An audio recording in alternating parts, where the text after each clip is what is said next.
उत्तराखंड प्रदेश Congress committee की तरफ से सभी जिला में झारखंड के सीनियर लीडर के द्वारा चंदा चोरी और खनिज अधिनियम के विरोध में प्रेस कॉन्फ्रेंस करना है,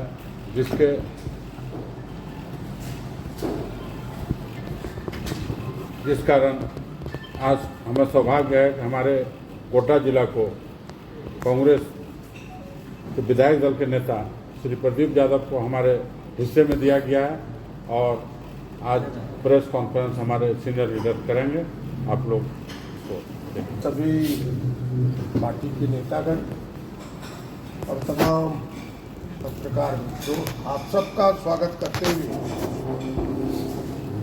अभी अध्यक्ष जी ने दो प्रमुख विषयों को आपके सामने रखा है।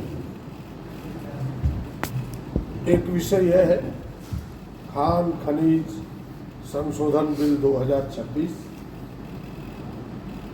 और दूसरा चंदा चोरी का मामला है। पूरे देश में कांग्रेस ने इन दोनों के विरुद्ध जन आंदोलन चलाने का फैसला लिया है और झारखंड जैसे राज्य में खान खनिज संशोधन बिल से जो हमारे हक को भारत सरकार ने, देश की सरकार ने छीनने का प्रयास किया है, एक भारी आक्रोश है। पार्टी का मानना है और जो सच भी है, यह निर्णय संघीय ढांचे पर प्रहार है, वित्तीय संघीय ढांचे पर प्रहार है। राज्यों के अधिकार अपने आप में अलग है, देश के अधिकार अलग है और संविधान के अनुसूची 7 ने परिभाषित किया है कि भाई राज्य सूची में कौन से विषय होंगे, देश की सूची में कौन से विषय होंगे, समवर्ती सूची में कौन से विषय होंगे जिनसे दोनों का संबंध होगा। और जो भूमि है वो राज्य के हिस्से में है, भूमि का अधिकार राज्य को है। और आप सबने देखा होगा कि 2024 में एक लंबी लड़ाई के बाद 9 जजों ने मिलकर के एक साथ 9 जजों ने मिलकर के एक साथ एक रूलिंग दिया, एक न्यायादेश दिया। वो न्यायादेश क्या था कि भाई राज्य भी खनिज युक्त भूमि पर या खनिज पर अतिरिक्त शेष लगा सकता है जो राज्य के हिस्से का कर होगा और उससे राज्य को एक बड़ी रकम मिल रही थी और झारखंड को लगभग 1200 करोड़ पर एनम प्रति वर्ष मिल रहा था। कई कल्याणकारी योजनाएं पहले से उस पर इन रकमों पर आधारित था। मैया सम्मान योजना, आबू आवास योजना, 50 लाख महिलाएं मैया सम्मान योजना के लाभार्थी हैं। आज पूरे प्रदेश में प्रति वर्ष 50,000 बेघरों को घर मिलता है। उन सारे लोगों का हक भारत सरकार ने छीनने का प्रयास किया है। और इसके पहले भी आपने देखा होगा कि 2017 आप सब याद करें, जब जीएसटी लागू हुआ, जीएसटी का बेस क्या था? उपभोक्ता, कि भाई जहां उपयोग होगा उसी आधार पर हमें टैक्स मिलेगा, उत्पादन पर नहीं मिलेगा। हम जैसे राज्य जो हम लोहा उत्पादन करते हैं, कोयले का उत्पादन करते हैं, हमें उसका लाभ नहीं मिल रहा था।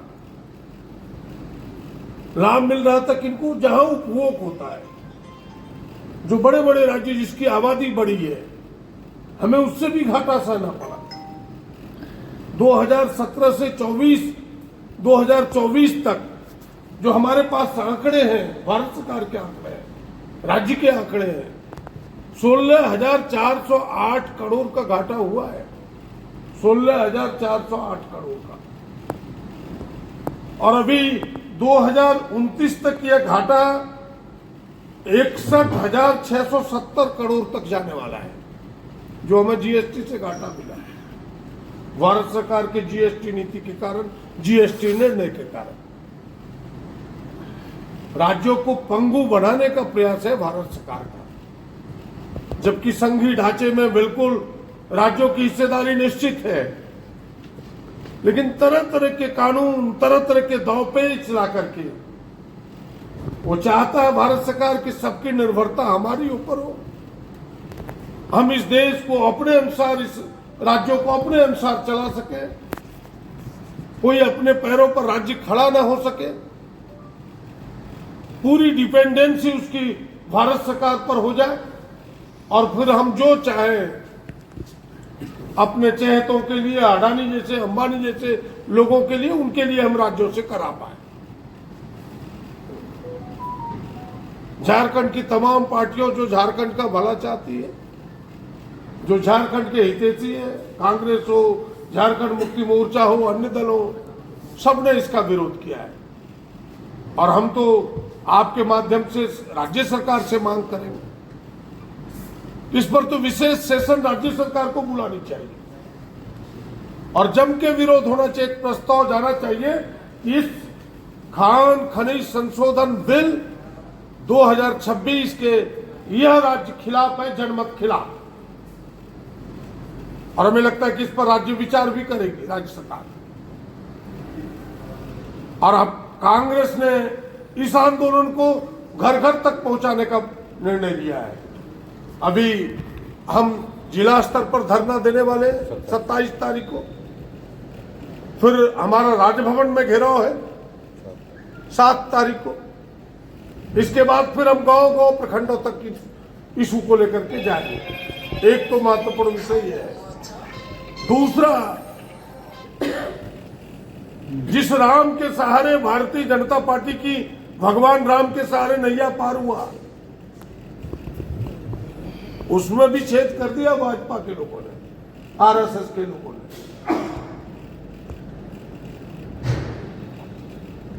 करोड़ों लोगों, भोले भाले लोगों को, हिंदुओं के, भोले भाले हिंदुओं के भावनाओं को उस्का करके भगवान राम के नाम पर सत्ता तक पहुंचा भारतीय जनता पार्टी। कोई और मुद्दा नहीं था। लोगों ने अपनी आस्था, अपनी भावनाएं प्रकट की, और एक बड़ा हिस्सा है लोगों का जो भावना प्रकट करता है अपने चढ़ौवा दे करके, अपना दान दे करके। वो भी भावना ही है, वो भी आस्था ही है।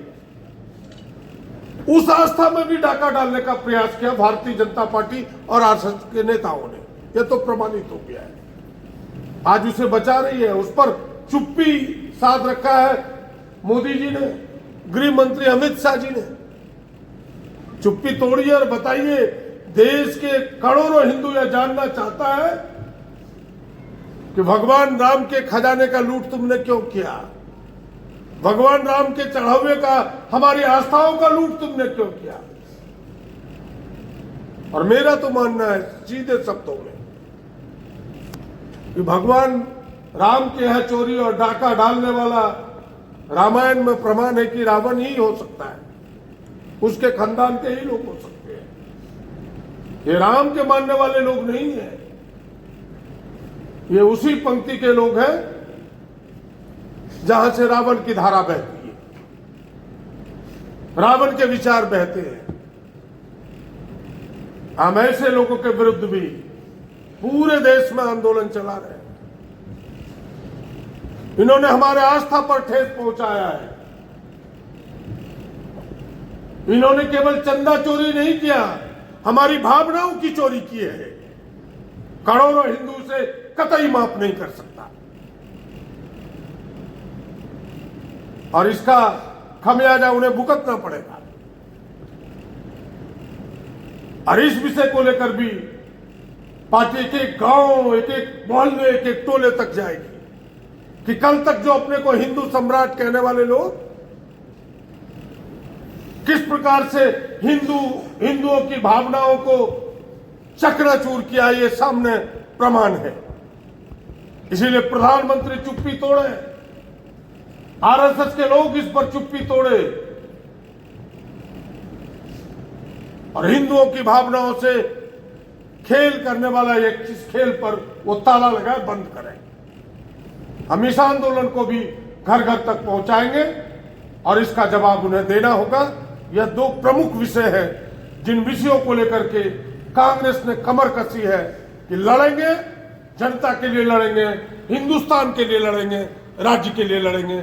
आप सबको बहुत बहुत धन्यवाद।